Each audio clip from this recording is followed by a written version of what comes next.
Selamat pagi Bapak Ibu yang dikasihi Tuhan. Kita mengucap syukur kepada Tuhan kalau pada hari ini kita boleh bersama-sama berkumpul yang saya namakan pertemuan di udara. Karena kita melakukan ibadah secara online. Senang sekali melihat Bapak Ibu saling menyapa dan semuanya dalam keadaan sehat serta sukacita. Ratapan 3 ayat 22-23 mengatakan, tak berkesudahan kasih setia Tuhan, tak habis-habisnya, selalu baru tiap pagi, besar setiamu. Sungguh memang besar kesetiaan Tuhan, yang rahmat-Nya selalu diberikan kepada kita. Untuk itu, mari kita naikkan pujian syukur kita di hadapan Tuhan. Melalui pujian, ku naikkan syukur padamu.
Mari kita naikkan doa syukur kita bersama-sama di hadapan Tuhan. Kita berdoa. Tuhan, kami sungguh bersyukur di hadapan-Mu oleh karena kasih setia dan rahmat-Mu yang selalu baru tiap hari, yang memberkati kami, yang menaruhkan sukacita dan damai sejahtera di dalam hati kami dan di dalam hidup kami. Kami mengucap syukur kepada Engkau untuk berkat kesehatan, untuk berkat damai sejahtera, dan untuk berkat keselamatan, serta berkat kecukupan yang Tuhan berikan kepada kami semua. Sehingga kami boleh bersama-sama datang di hadirat-Mu, menaikkan syukur kami, juga menaikkan doa-doa kami di hadapan Tuhan. Tuhan, kami juga mendoakan untuk hamba-Mu Pak Theo nanti yang akan menyampaikan kebenaran firman-Mu. Engkau kiranya mengurapi Pak Theo ya Tuhan dengan hikmat Tuhan yang luar biasa. Terima kasih Tuhan, kami menaikkan syukur kami di hadapan Tuhan. Amin. Ya, Bapak Ibu yang dikasihi Tuhan, apakah yang bisa kita lakukan di hadapan Tuhan ketika dengan penuh kasih Dia memberikan segala sesuatunya kepada kita. Bukan hanya kebutuhan jasmani, tetapi juga kebutuhan rohani dan juga kebutuhan akan kehidupan yang kekal. Kita hanya mau katakan dan kita bisa balaskan dengan pujian dan kita lakukan dalam kehidupan kita, yaitu aku mau mencintai Engkau Yesus selamanya. Kita mau nyanyikan, aku mau cinta Yesus selamanya.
Pak Theo untuk memimpin firman Tuhan.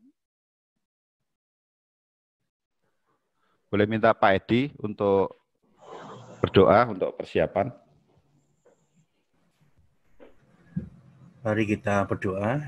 Bapa di surga, kami bersyukur di pagi hari ini kami boleh bangun dengan tubuh yang sehat dan baik. Semua atas kemurahan Tuhan semata. Ajar kami melihat kebaikan di tengah segala keadaan kami saat ini.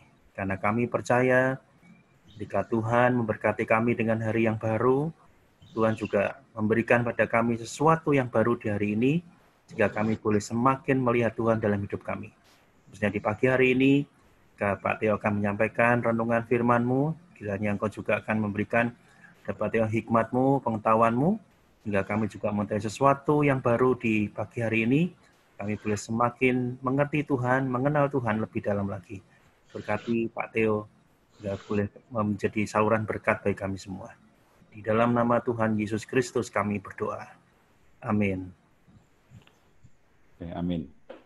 Apa yang akan saya sampaikan ini mungkin bukan menyampaikan firman Tuhan gitu ya, tapi sharing lah dengan Bapak Ibu sekalian. Dan menurut saya ini bermanfaat ya, makanya saya rasa ini perlu untuk di-sharingkan juga dengan jemaat gitu. Masih ingat ikon-ikon ini enggak? Ikon-ikon yang di bawah ini. Gambar-gambar ini, simbol-simbol. Ini gambar apa ya? Berdoa. Hah? Berdoa. Mengutamakan belajar. Ini belajar. Tuhan. Ini belajar. Hijau nih warnanya. Hijau itu berarti fokus sama orang. Fokus sama orang. Yang paling bawah siapa, Mak? Bu Bambang. Apa? Bu Bambang. Ini empati ya. Ini empati, oke. Kemudian ini belajar. Yang merah ini apa? Ingat? Kreatif. Kreatif. Bukan. Ada yang mau coba lagi yang lain? Aktif. Aktif, betul. Kalau yang kuning? Yang kuning apa ya? Kalau tidak urut bingung. Yang kuning ini inspiratif ya, inspiratif. Jadi kita sedang membahas bagaimana kita perlu menghidupi empati, belajar, aktif dan inspiratif. Udah nih saya mute ya. Oke. Nah, kita mau belajar untuk menghidupi keempat hal tadi melalui suatu pendekatan yang namanya coaching. Coaching itu memberikan arahan, memberikan bimbingan. Nah, ini ada beberapa pertanyaan di sini. Coaching itu apa? Apakah coaching itu eksklusif dan hanya relevan untuk dunia sekuler? Maksudnya di luar gereja gitu ya. Kalau di gereja ini kayaknya nggak perlu ada coaching-coaching gitu. Itu benar apa enggak? Kemudian apakah coaching itu bermanfaat untuk konteks membangun komunitas orang percaya? Jadi komunitas seperti pengharapan ini perlu nggak coaching dan apakah itu ada manfaatnya? Terus alkitabiah nggak sebenarnya coaching itu gitu? Itu yang kita mau bahas gitu ya. Nah kalau kita lihat dari definisinya dulu, definisi dari coaching ini adalah suatu aktivitas ya, yang tujuannya untuk menolong sesama dan menemukan, jadi membantu orang lain untuk menemukan di mana mereka dalam perjalanan hidupnya. Jadi seseorang itu kadang perlu dibantu untuk tahu sekarang itu di dalam perjalanan hidup kamu sudah mencapai apa gitu. Dan kamu apakah sedang di atas, sedang di bawah gitu kan. Jadi di mana mereka dalam perjalanan hidup. Kemudian dibantu juga menemukan sebenarnya kalau harapannya itu ada di mana gitu. Jadi dibandingkan antara apa yang dicapai, di mana dia sekarang ada, dan sebenarnya dia sendiri kan punya harapan. Harapanmu tuh sebenarnya kamu tuh ada di mana gitu. Dan yang ketiga, nah gimana caranya supaya bisa menuju ke sana gitu. Jadi apa yang dibutuhkan. Jadi orang diingetin kita itu punya cita-cita, punya tujuan gitu ya, punya harapan, kenyataannya seperti apa. Nah, kalau ada gap, jadi ada kesenjangan, ada jarak antara cita-cita dengan kondisi kita sekarang, gimana caranya mengisi gap ini gitu. Jadi langkah-langkah apa yang dibutuhkan. Nah, itu kadang butuh dibantu dari orang lain melalui arahan dan bimbingan atau kita sebutnya coaching untuk simpelnya. Nah, seorang coach yang melakukan coaching ini dia sangat butuh pengorbanan, butuh kesabaran, berbagai upaya, komitmen, waktu, tenaga, pikiran, dan ini berat sekali gitu loh. Dalam menolong sesama tadi untuk mencapai tahapan-tahapan lebih lanjut dalam kehidupannya. Ya tujuannya supaya dia semakin lebih dekat sama cita-citanya, sama tujuannya, sama harapan yang dia mau. Jadi coaching tujuannya itu. Nah kalau pertanyaan tadi, apakah coaching merupakan istilah yang eksklusif hanya relevan untuk dunia sekuler, itu sebenarnya tidak harus. Kenapa tidak harus? Ya kita mau bahas. Ya, pertanyaan itu tadi sebenarnya bisa sesuai dengan ilustrasi yang ada di gambar ini ya. Ini saya, apakah coaching itu cuma untuk mengejar medali atau kinerja atau penghargaan gitu ya? atau hasil yang lebih baik untuk urusan bisnis, urusan kantor gitu ya. Atau bisa juga kita jadi ya mengenal Tuhan ini lebih baik. Tahu panggilan kita dalam hidup ini seperti apa gitu. Ya. Nah, coaching ini kalau menurut hemat saya sendiri gitu ya, bisa bermanfaat untuk konteks membangun suatu komunitas seperti pengharapan ini. Jadi misalnya ada coaching antara gembala dengan majelis, gembala dengan jemaatnya, sesama jemaat bahkan, sesama youth, antara orang tua dan anak. Ini semua bisa dipakai gitu untuk membimbing tadi, orang untuk tahu dia ada di mana, yang diharapkan sebenarnya apa, dan apakah perlu ada perbaikan gitu supaya semakin dekat sama harapannya tadi gitu. Nah, kalau masih ingat dengan apa yang kita pernah bahas sebelumnya, kita pernah bahas status ego ya, yang analisis transaksional itu ada analisis dari adult ke adult itu yang paling sehat gitu kan. Nah, coaching ini adalah suatu pendekatan yang co-creation. Jadinya meng-create bersama-sama gitu. Berarti butuh suatu status ego adult ke adult. Nggak cocok kalau kita menjalankannya parent ke child. Jadi apalagi kalau kita pakai critical parent ke adaptive child gitu, itu nggak cocok. Atau ke free child itu nggak cocok gitu. Tapi co-creation, jadinya adult ke adult. Karena orang diajak memikir, dia punya objektif apa, dan secara rasional bagaimana caranya untuk mengisi gap tadi gitu. Jadi kalau pakai pendekatan yang lain disuruh mikir seperti anak-anak gitu malah nggak bisa. Dia harus menghadapi realita ya. Realita itu bisa dihadapi oleh seorang adult. Ya, menghadapi fakta-fakta dan secara rasional mencari jalan keluar. Jadi meskipun misalnya kita bicara antara gembala dengan jemaat, nah itu kalau seperti Pak Edi harus pakai status ego seorang adult dan jemaat itu juga adult. Dan ingat pada saat itu coaching ini terjadi equal. Jadi co-creation, dua-duanya itu menciptakan bersama-sama gitu ya, co-creation. Nah, kita mau melihat juga ini alkitabiah apa enggak sih pendekatan coaching ini gitu. Kalau kita sebenarnya ngelihat cara Yesus mengajar murid-muridnya, itu banyak cara yang dia lakukan memang justru melempar pertanyaan gitu. Ya, menurut kamu aku ini siapa gitu misalnya. Jadi itu adalah pertanyaan-pertanyaan yang dilontarkan supaya murid-muridnya itu berpikir dan mengeluarkan jawaban gitu. Nah, itu co-creation di situ gitu.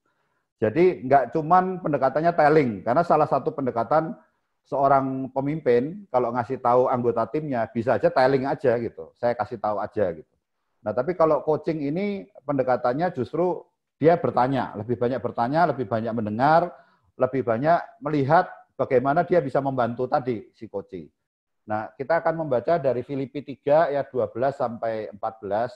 Mungkin Bu Hana bisa bantu baca, Bu Hana. Filipi 3 ayat 12 sampai 14.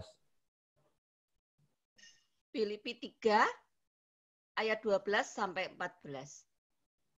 Bukan seolah-olah aku telah memperoleh hal ini atau telah sempurna, melainkan aku mengejarnya. Kalau aku dapat juga menangkapnya. Karena aku pun telah ditangkap oleh Kristus Yesus. Ayat 13. Saudara-saudara, aku sendiri tidak menganggap bahwa aku telah menangkapnya. Tetapi ini yang telah kulakukan. Aku melupakan apa yang telah di belakangku dan mengerahkan diri kepada apa yang di hadapanku. Dan berlari-lari kepada tujuan untuk memperoleh hadiah, yaitu panggilan surgawi dari Allah dalam Kristus Yesus. Ya.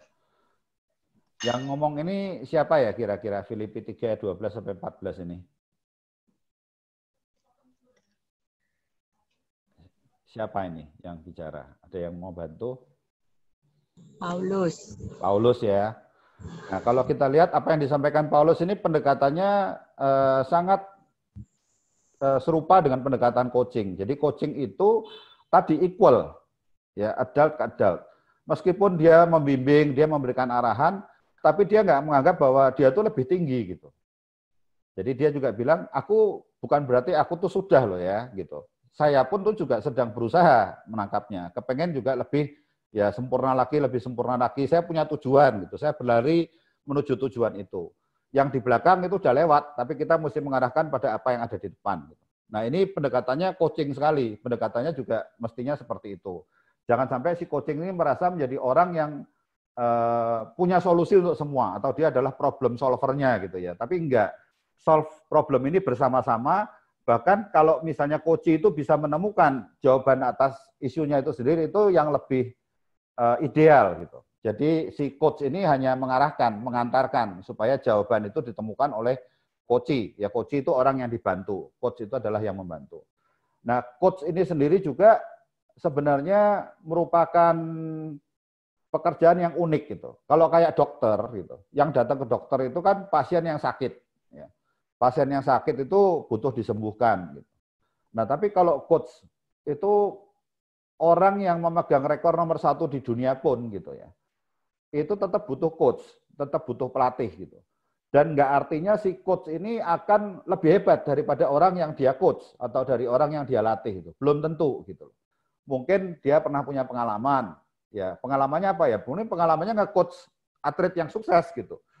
Bisa juga dia memang dulunya atlet gitu, tapi bukan berarti dia akan lebih bagus dari orang yang dia coach itu nggak mesti gitu. Karena yang dia coach bisa aja bahkan nomor 1 di dunia gitu. Kenapa tetap perlu coach orang nomor 1 di dunia? Karena orang itu punya blind spot. Orang itu perlu diingetin gitu. Orang itu perlu dikasih tahu kalau misalnya ada yang terlewatkan oleh dia gitu. Jadi kalau kita bicara seperti ini, bisa saja bahkan ada penatua gitu ya, bisa ketemu sama Pak Edi justru melakukan coaching terhadap Pak Edi misalnya. Itu sesuatu yang mungkin dalam pendekatan coaching ini, karena pendekatan coaching ini pendekatannya equal gitu ya. Jadi co-creation melakukannya bersama-sama gitu. Nah, di Alkitab ada beberapa contoh sebenarnya. Kalau kita lihat seperti pendekatan Naomi saat membantu Ruth gitu ya. Dia mengajak Ruth berpikir yang berbeda dari cara berpikir awalnya gitu. Kemudian Yitro yang ngajari Musa bagaimana melakukan pendelegasian gitu. Saya nggak akan bicara banyak tentang bagaimana Naomi coaching Ruth atau Yitro mengcoaching Musa, silakan Bapak Ibu baca sendiri, pelajari sendiri gitu ya. Tapi itu merupakan contoh coach gitu ya, yang bisa membantu si coach itu menemukan jalan keluarnya gitu. Nah, kita akan lanjut dengan suatu pendekatan. Pendekatan ini disebutnya touch gitu. Jadi touch coaching, bagaimana melakukan coaching dengan menyentuh orang gitu. Itu filosofinya sebenarnya ya. Yang disentuh ya hatinya gitu, bukan manusianya gitu ya, bukan tangannya, bukan kepalanya, tapi hatinya yang ingin kita sentuh gitu.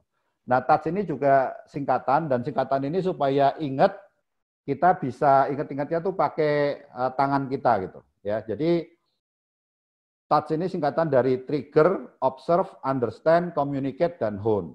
Trigger itu artinya memicu, memulai gitu. Nah, ini pakai jempol. Kenapa gitu? Supaya kita gampang ingatnya, kalau kita ngelihat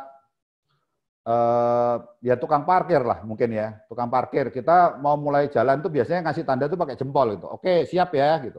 Atau pilot itu kalau mau terbang dia pasti akan ngasih tanda jempol gitu untuk mengatakan bahwa dia tuh udah siap gitu. Jadi dua belah pihak itu tahu kalau sekarang itu udah siap untuk mulai gitu ya. Coaching itu juga begitu. Kedua belah pihak perlu tahu bahwa kita perlu mulai pembicaraan ini untuk memulai masuk ke tahapan coaching gitu. Nah, kalau observe, O-nya ini pakai telunjuk. Karena kalau observe itu artinya observasi atau mengamati atau melihat gitu ya. Kalau kita minta orang lain untuk melihat sesuatu, kan nggak mungkin kita pakai jempol gitu ya, atau pakai kelingking. Ya biasanya kita observe itu kalau ngajak orang untuk, ayo coba itu diamati gitu, kita pakai telunjuk gitu. Atau lihat ini gitu, pasti kita pakai telunjuk. Jadi observe itu pakai telunjuk. Nah, understand ini pakai jari tengah. Nah, ini ada caranya juga supaya kita ingat kenapa understand ini perlu jari tengah. Pertama, ya dia itu balance, ada di tengah gitu kan. Jadi nggak menganggap bahwa coaching-nya ini juga orang yang bermasalah, tapi juga nggak menganggap coaching-nya ini orang yang hebat banget gitu. Tapi seimbang, kita tuh objektif, rasional gitu ya. Jadi kita harus understand dulu. Nah, cara yang lain adalah kalau misalnya kita anggap yang aktif itu kalau bisa seperti ini ya. Jadi seperti kita tangan mau berdoa begini, kita tempelin gitu. Kalau jempol ini bisa seperti ini, itu artinya jempolnya aktif. Kalau telunjuknya bisa begini, ini aktif. Jadi ini jari tengahnya aktif, jari manisnya aktif, kelingkingnya aktif gitu ya, itu bisa digerakkan. Kalau kita nggak understand, berarti yang tengah ini kita lipat seperti ini ya. Jadi kita lipat sampai ini jari ini ketemu gitu ya. Nah, seperti ini. Jadi kalau misalnya kita nggak understand, itu kita masih bisa mulai, trigger itu masih bisa gitu ya. Jadi kita bisa mulai.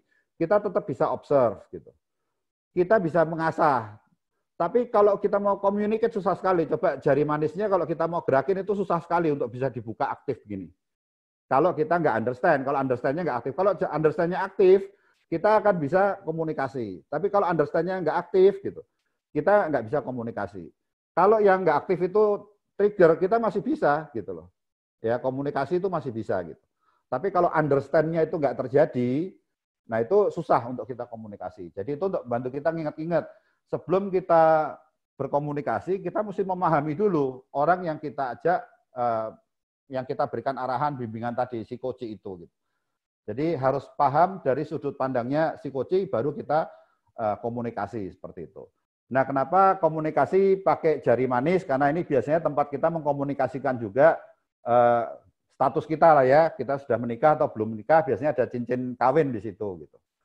Ini karena saya lagi nggak keluar-keluar ya, cincin kawinnya disimpan supaya nggak hilang gitu ya. Jadi saya lagi nggak pakai nih gitu ya. Yang nyuruh juga istri, jadi bukan saya yang menyembunyikan gitu. Oke, jadi komunikasi itu pakai jari manis gitu ya. Nah, hone ini untuk mengingat kita kalau kita tuh perlu mengasah gitu ya. Jadi trigger, observe, understand, communicate, hone artinya mengasah. Kan kita yang lihat karena ini masih kecil ya, perlu kita asah gitu ya, kita kembangkan, kita develop gitu. Kemudian waktu kita mengasah ini juga sebenarnya perlu komitmen ya. Seorang coach itu nggak bisa sekali coach kita anggap itu udah beres. Perlu nantinya kita tanya lagi gimana statusnya, perkembangannya gitu. Nah ini pakai kelingking ini membantu kita mengingat itu. Karena dulu waktu kecil mungkin kita pernah jutaan gitu ya sama teman kita gitu ya. Jadi berselisih, berantem. Nah budaya di Indonesia itu salah satunya kalau baikan itu ya pakai kelingking gitu ya. Kita berdamai lah gitu. Jadi janjian pakai kelingking. Nah ini janjian ini sebenarnya tujuannya untuk mengingat gitu ya. Kalau kita ada suatu kesepakatan gitu. Nah, mengasah ini juga butuh untuk follow up gitu. Jadi kita perlu janjian lagi untuk cek sudah seberapa jauh terjadi perkembangan. Nah, kita akan belajar tahapan-tahapan yang perlu dilakukan pada saat trigger misalnya. Saya akan kasih contoh satu yang nggak boleh dilakukan, itu pakai lampu warna merah ini, jadinya don't gitu ya. Tapi kalau yang lampu warna hijau itu do, artinya lakukan ini. Kalau lampu merah jangan lakukan ini, gitu ya. Nah ini pada saat trigger, pada saat kita mulai, karena ini lampu merah berarti jangan lakukan. Kita itu jangan mulai saat salah satu dari entah coach atau coachnya itu lagi marah atau lagi emosional gitu. Karena kondisi ini hasilnya tidak akan produktif, tidak akan efektif. Jadi memang mesti menunggu sampai dua-duanya itu reda dalam kondisi yang baik, gitu ya. Itu baru bisa mulai arahan dan bimbingan ini akan bisa berjalan dengan baik. Kemudian, loh ini lampu hijaunya kok hilang. Sebenarnya ada lampu hijaunya. Lampu hijaunya itu misalnya seperti yang dilakukan Paulus. Jadinya dia mengangkat si koci. Jadi bahwa kamu itu penting loh, gitu. Jadi kamu itu anak Tuhan misalnya, ya kamu itu adalah milik Tuhan gitu. Kamu punya tujuan, nah itu tuh mengangkat si coach gitu. Atau kalau kita seorang pemimpin, seorang atasan gitu ya, kamu tuh penting buat perusahaan, kamu tuh penting untuk jemaat pengharapan gitu. Itu mengangkat si coach, tahu bahwa dia tuh punya nilai gitu. Atau bisa juga supaya kondisi equal adult tadi bisa muncul, bisa juga si coach ini justru menurunkan statusnya gitu. Seperti yang dilakukan Paulus, saya sendiri juga belum sampai ke situ kok. Saya juga belum sempurna, saya sendiri juga masih mengejar. Atau atasannya juga bisa bilang, saya juga sering kok jatuh melakukan kesalahan yang sama gitu ya. Ini kita perlu ingat-ingat sama-sama gitu. Jadi supaya posisi equal tadi terjadi, sehingga si coach itu akan lebih nyaman saat nanti dia membuka hati gitu. Kalau misalnya si coach itu merasa memang ngelihat orang yang perfect, ngelihat figur yang sempurna gitu, dia pun merasa gap itu semakin jauh, bahwa untuk dia bisa menjadi seperti si coach itu sulit sekali gitu, karena memang ya si coach ini jauh lebih baik daripada dia. Tapi si coach harus membangun suasana pada saat trigger ini bahwa mereka itu equal, kita mau co-create nih sama-sama gitu. Nah kondisi itu yang mesti diciptakan. Nah, apalagi kira-kira pada saat trigger itu dibutuhkan gitu ya. Ini kelihatannya saya perlu ganti file ini. Ini kok kayak lompat-lompat gitu file ini. Iya, saya ganti file aja sebentar ya. Ini ada masalah.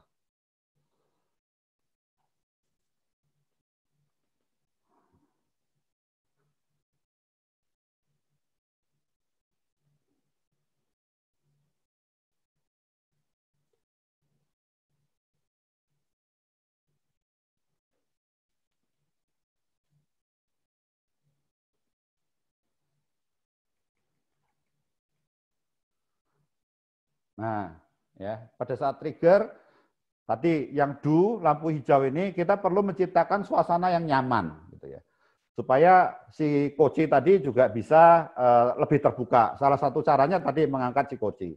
Kira-kira ada lagi yang Bapak Ibu kepikiran untuk memulai supaya dua orang ini bisa co-create bareng-bareng, tercipta iklim atau suasana yang menyenangkan untuk terjadi dialog, itu apa yang perlu diciptakan atau apa yang nggak boleh terjadi gitu. Ada yang mau diskusi atau nyumbang? Ini kan tadi sudah ada 2 contoh gitu ya. Silahkan.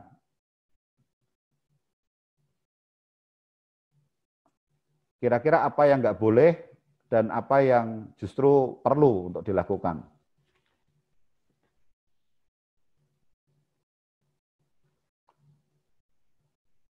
Ada yang punya ide, masukan? Yang nggak boleh pas orangnya lagi dalam keadaan ada masalah. Oke. Orangnya baru aja melakukan kesalahan gitu ya? Ada masalah dalam kehidupannya gitu. Oh, ada masalah dalam kehidupannya.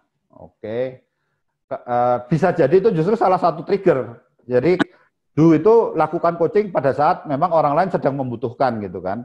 Karena coaching ini harus punya tujuan. Ya, tujuannya salah satunya biasanya membantu orang justru menyelesaikan masalahnya. Tapi memang kalau orang itu sedang sedang demotivasi atau mengalami suatu yang traumatik gitu ya, ada suatu pengalaman yang traumatik, yang dibutuhkan bukan coach, tapi butuhnya konseling. Nah, kalau konseling itu memang status egonya adalah beda tuh, bisa parent ke child itu kalau konseling. Karena dia butuh expert dan butuh pasien. Jadi ada dokter dengan pasien gitu. Bisa jadi di situ gembala dengan memang jemaat yang sakit gitu. Itu counseling, butuhnya seperti itu gitu. Atau jemaat yang membutuhkan pertolongan atau bimbingan. Nah, kalau coaching itu memang harus co-create, tapi yang nggak boleh itu misalnya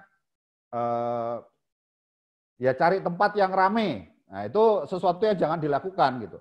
Karena nggak akan bisa fokus gitu. Jadi memang harus cari tempat yang nyaman buat kedua belah pihak. Nah, ini semuanya ada di trigger itu. Ya, jadi bagaimana kita bisa membangun suasana yang nyaman, tahu kapan mulai, tahu bahwa kita mau masuk ke suatu pembicaraan untuk ya membantu supaya Anda jadi meningkat kinerjanya atau jadi lebih baik ya prestasinya gitu, atau bisa lebih optimal mengembangkan talentanya misalnya kalau kita bicara di lingkungan gereja gitu ya. Itu trigger. Kita masuk ke observe. Observe itu mengamati gitu. Saya kasih contoh lagi di sini, pada saat kita observe, itu kan mengamati orang. Mengamati ini tidak harus orang itu sedang berhadapan-hadapan, ada di depan matanya gitu. Tapi mengamati bisa juga kita tanya sama orang-orang yang mengenal dia gitu. Jadi mengamati itu ya kalau di kantor mungkin ngelihat personal filenya gitu ya, ngelihat oh hanya seperti apa gitu. Kemudian ngelihat sebelumnya kerja di mana, itu kalau di personalia di kantor. Tapi kalau di gereja mungkin mengamati itu bisa ya, termasuk tadi apakah dia sedang ada masalah gitu, apakah dia itu ya justru baik-baik aja gitu ya, apakah dia orangnya pemarah gitu. Nah, itu semua bisa diamati, bisa diobserve gitu ya, kita bisa cari tahu. Nah, yang nggak boleh pada saat kita observe ini, kita membandingkan kinerja satu orang dengan kinerjanya orang lain, atau pencapaian satu orang dengan pencapaian orang lain. Jadi kita jangan bilang, loh si A bisa kok, gitu ya. Itu bukan cara mengamati yang biasanya bisa diterima sama si coach. Biasanya itu justru membuat dia jadi nggak kepengen dengar lagi atau nggak kepengen ngomong lagi. Jadi kita membuat upaya kita ini justru jadi lebih sulit gitu kalau kita membandingkan dia dengan orang lain. Orang ini perlu dibandingkan dengan dia di masa lalu, atau kalau kita membandingkan dia sekarang dengan dia di masa depan harus lebih baik dari dia hari ini gitu. Jadi bandingkan dengan dirinya sendiri gitu. Nah, yang kita bisa lakukan coaching ini ya pelajari data atau fakta dari coaching dari berbagai sumber gitu ya. Dari berbagai situasi, berbagai kondisi, orang yang pernah mungkin ketemu sama dia atau sama papinya, sama maminya, pasangannya gitu ya. Itu bisa ditanyain semua gitu. Kalau kita memang sedang tahapannya mengamati. Jadi ini pada saat kita nggak di depan dia. Nah, pada saat kita berhadapan-hadapan, mengamati ini bisa bahkan posisi tempat duduk kita pun penting gitu. Salah satu yang down biasanya adalah duduknya tuh kayak berhadapan-hadapan gitu ya. Seperti sedang interogasi gitu. Nah, itu biasanya dihindarin. Tapi kalau kita duduknya berdampingan, kayak saya duduk berdampingan dengan Yaya gini biasanya lebih baik. Atau duduknya nyiku gitu ya. Jadi ada seperti siku antara kita dengan orang itu juga cukup efektif itu untuk kita bisa mengamati dengan lebih baik. Kalau berhadapan-hadapan itu bisa kesannya kayak musuhan gitu, kayak berantem gitu. Jadi posisi ini pun penting menentukan pada saat observe. Nah, kalau ditanya do's and don'ts apalagi gitu pada saat observe yang boleh atau yang nggak boleh pada saat mengamati, ada yang mau urun rembuk atau usul. Saya sengaja cuma ngasih contohnya satu-satu karena waktu, tapi juga kepengen Bapak Ibu kalau misalnya bisa melihat, oh ya waktu observe ini yang nggak boleh ini loh, atau yang perlu dilakukan ini, itu saya lebih senang karena berarti nantinya bisa jalan sendiri gitu. Kira-kira apa yang perlu kita lakukan pada waktu observe? Jangan bilang kalau aku dengar dari siapa, kamu gimana gitu ya. Betul, betul. Jadi itu biasanya bukan pendekatan yang bisa diterima sama si coach, karena dia bisa jadi emosi. Loh kok dia bisa ngomong gitu sama kamu? Betul, itu jadi sesuatu yang bisa dihindari. Kenapa kok kita perlu menyempatkan untuk observe? Itu supaya kita tahu informasinya itu langsung gitu, direct. Jadi kita punya informasinya itu langsung. Itu lebih baik daripada kalau misalnya ya ini karena saya dengar dari sini, saya dengar dari sini gitu. Jadi waktu kita ngomong sama dia, walaupun kita memang menggali dari orang lain, kita menyampaikannya itu enggak saya dengar dari si A atau saya dengar dari B. Tapi ya saya amati ini kejadian sama kamu, atau cari angle supaya dia yang menceritakan bahwa dia sedang mengalami itu gitu. Tapi kan kita sudah punya informasi itu dari orang lain gitu ya. Jadi benar Bu Dani. Nah, ini pada saat kita understand tadi jari tengah gitu ya. Nah, kita perlu untuk tidak mengambil kesimpulan terlalu cepat. Jadi apa ya? Oh, kamu tuh sebenarnya seperti ini, kamu tuh sebenarnya seperti itu. Kamu mestinya nggak boleh begini. Itu nggak boleh terlalu cepat sebenarnya untuk mengambil kesimpulan seperti itu. Atau bahkan dari awal kita sudah mikir bahwa oh ya pantas nggak bisa karena kamu itu punya kebiasaan seperti ini gitu. Itu tuh nggak boleh terlalu cepat mengambil kesimpulan seperti itu. Ya, ini belum tentu kita memahami dia kalau kita terlalu cepat mengambil kesimpulan.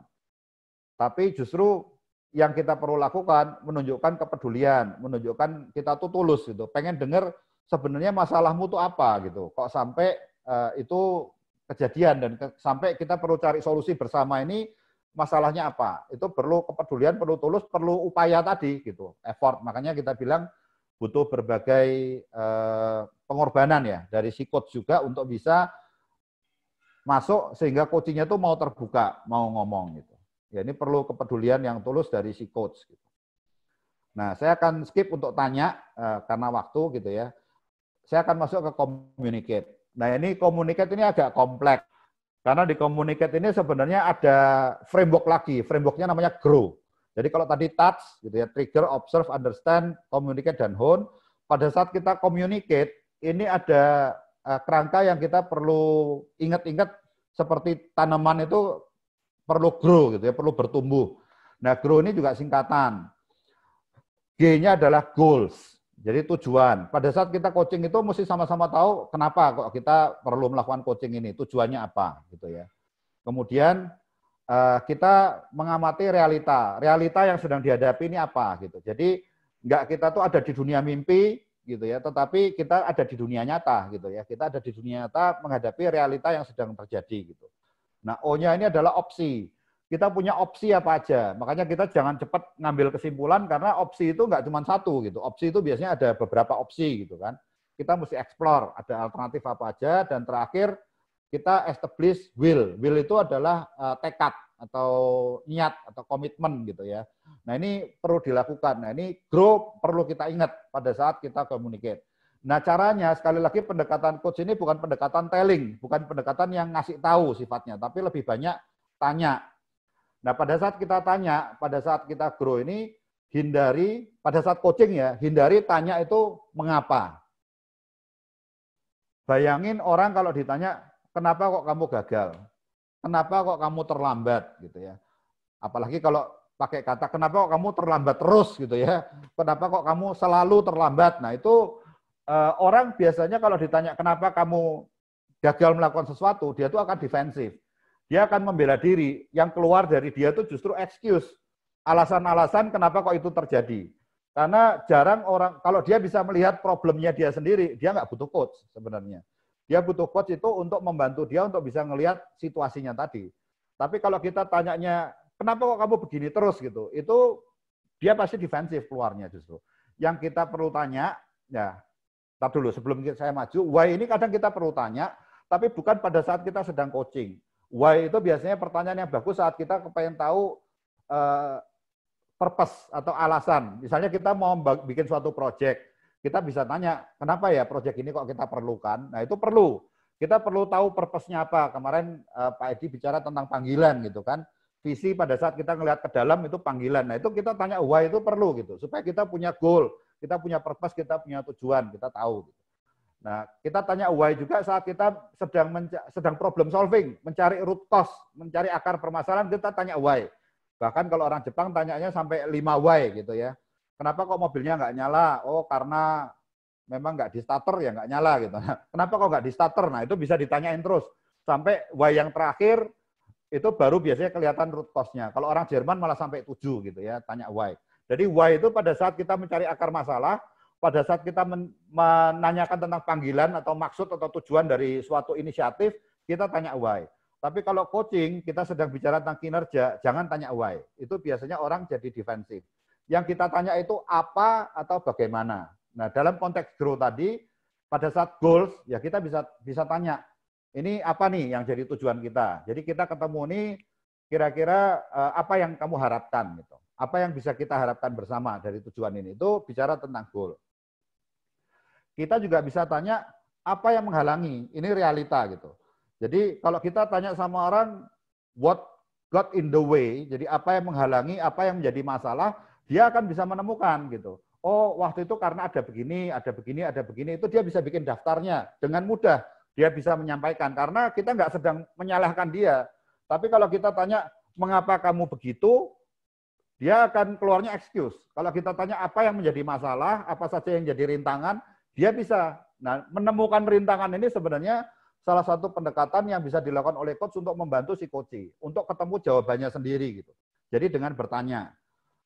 Untuk options, nah bagaimana kamu bisa lakukan dengan lebih baik ke depan. Jadi opsi ini kita tanyanya apa dan bagaimana gitu ya. Bagaimana itu how can we do it better next time. Jadi gimana kita bisa lebih baik di kemudian hari. Tadi kamu sudah tahu kepengennya seperti ini, punya halangan seperti ini, supaya lebih baik ke depan apa yang perlu dilakukan gitu. Nah, itu bisa kita tanyakan gitu ya.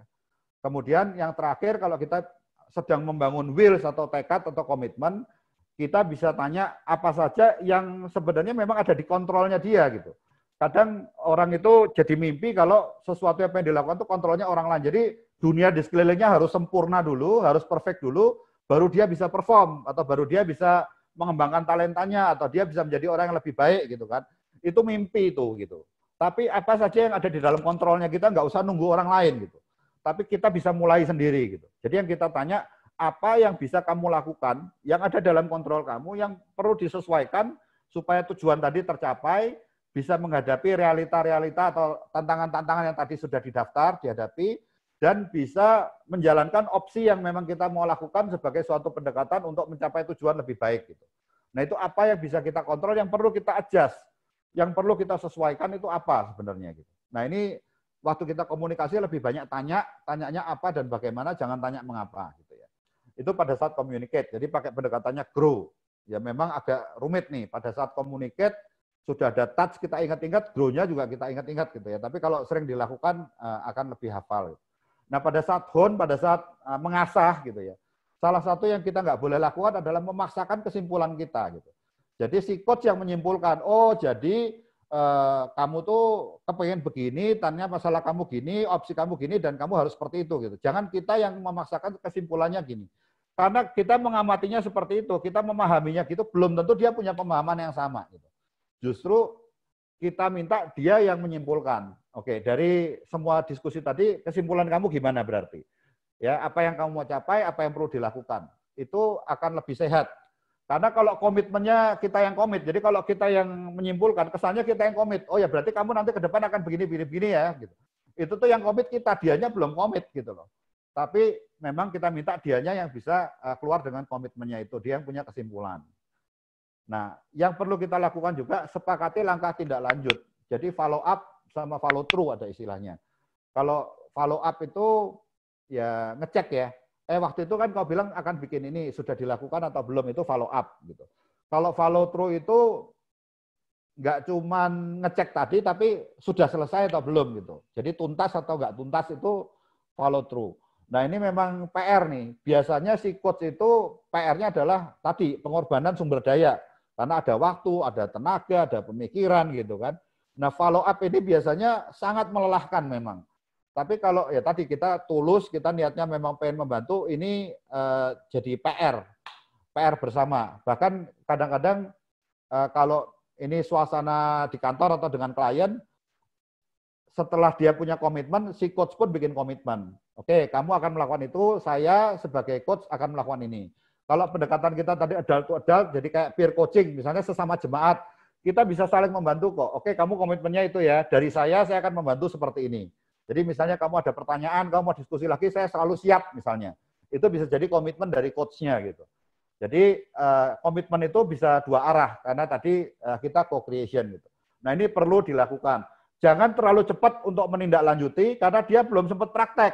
Dia belum sempat menerapkan opsi-opsinya atau apa yang dia ingin lakukan untuk lebih baik, tapi juga jangan terlalu lama, karena terlalu lama jadi lupa gitu. Jadi memang periodenya ini challenging juga untuk ditentukan bersama. Misalnya 2 minggu atau 1 bulan gitu ya. Karena kalau udah 6 bulan lagi atau 1 tahun lagi udah sama-sama lupa gitu. Jadi jangan terlalu lama, tapi juga jangan terlalu cepat kayak besoknya ditanya lagi gitu, terlalu cepat. Gitu. Jadi kasih kesempatan untuk praktek. Nah, kira-kira touch coaching itu seperti itu pendekatannya. Jadi kita lebih banyak tanya, kita mengarahkan, kita membimbing, kita nggak memberi solusi, tapi kita mengarahkan si coach supaya ketemu solusinya sendiri. Ya, itu yang ingin saya bagikan pada pagi ini. Terima kasih. Saya akan kembalikan ke Mbak Dwi. Terima kasih Pak Teo untuk sharingnya. Menurut saya ini adalah penerapan dari firman Tuhan yang selalu kita baca atau diajarkan oleh Tuhan Yesus maupun para muridnya ya atau rasul-rasulnya. Bisa kita terapkan dalam kehidupan kita tiap-tiap hari. Kita akan berdoa sesuai dengan pokok doa yang telah saya bagikan kemarin. Mungkin bisa dibantu di share dulu pokok-pokok doanya. Slide-nya, Pak. Mengucap syukur atas firman Tuhan hari ini dan juga untuk para lansia dan seterusnya. Doa pertama, kedua, ketiga, keempat, 5, 6, 7, 8, dan seterusnya. Ya, kemarin sudah saya bagikan.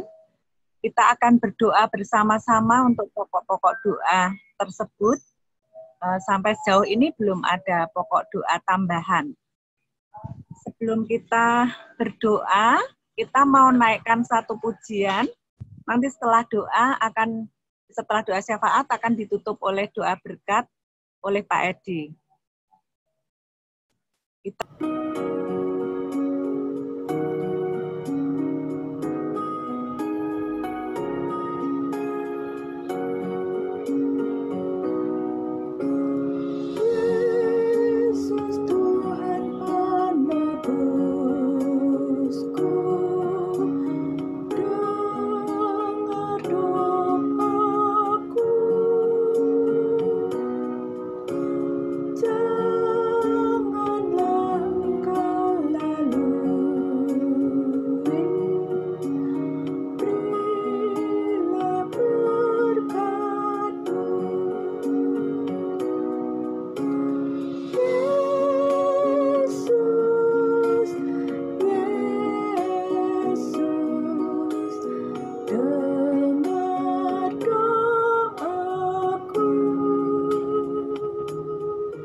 Terima kasih ya Tuhan Yesus atas segala sharing doa pagi ini oleh Bapak.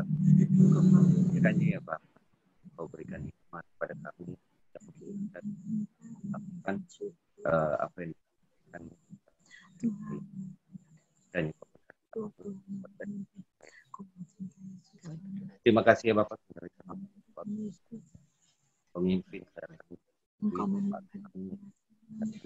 Kiranya Tuhan berikan kekuatan yang kepadamu sehingga dia memimpin negara yang Tuhan, dan Kau tolong beliau berdua ya Bapak dalam melalui Pak Teo ya Tuhan Yesus di dalam masalah virus corona ini yang belum selesai dan juga masalah perekonomian negara kami. Kiranya dia boleh memilih dengan arif ya Bapak kepada yang terbaik. Terima kasih ya Tuhan Yesus. Kiranya kita serahkan segala sesuatu. Bapak, kami berdoa untuk bangsa Indonesia ini ya Tuhan, yang memasuki masa transisi new normal. Tuhan Yesus, Engkau kiranya akan menolong supaya kami boleh tetap berjaga-jaga dalam kehidupan yang sekarang ini harus kami jalani ya Tuhan Yesus. Biarlah masyarakat juga tetap berhati-hati ya Tuhan, tetap menggunakan protokol kesehatan yang ada. Terima kasih Tuhan Yesus untuk semua penyertaan Tuhan di dalam kehidupan ini. Haleluya.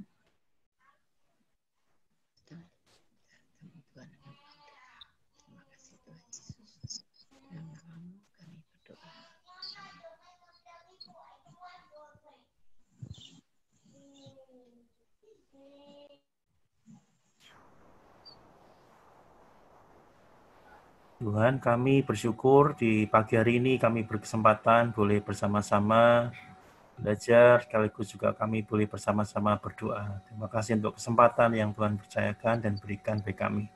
Kami mensyukuri untuk hari baru yang Tuhan percayakan bagi kami, meskipun masih di dalam masa yang sulit Tuhan untuk seluruh dunia dan di masa corona, kami boleh melakukan yang terbaik buat Tuhan. Terima kasih untuk kesempatan yang Tuhan percayakan bagi kami.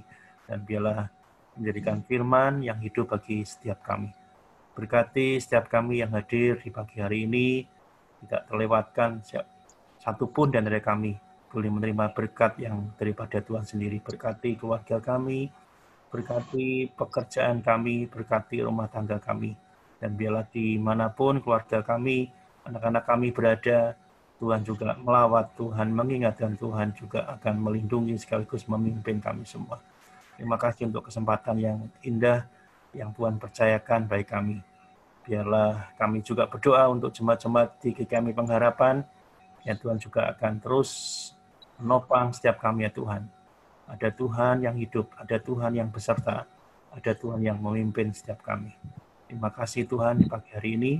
Biarlah berkat Tuhan dari Allah Bapa turun ke atas kami semua, kasih karunia daripada Tuhan Yesus Kristus, pimpinan dan penyertaan daripada Roh Kudus, beserta dengan kami. Di dalam nama Tuhan Yesus Kristus Allah kami yang hidup, kami berdoa. Amin. Bapa, terima kasih. Bapa, terima kasih. Bapa, terima kasih. Bapa di dalam surga,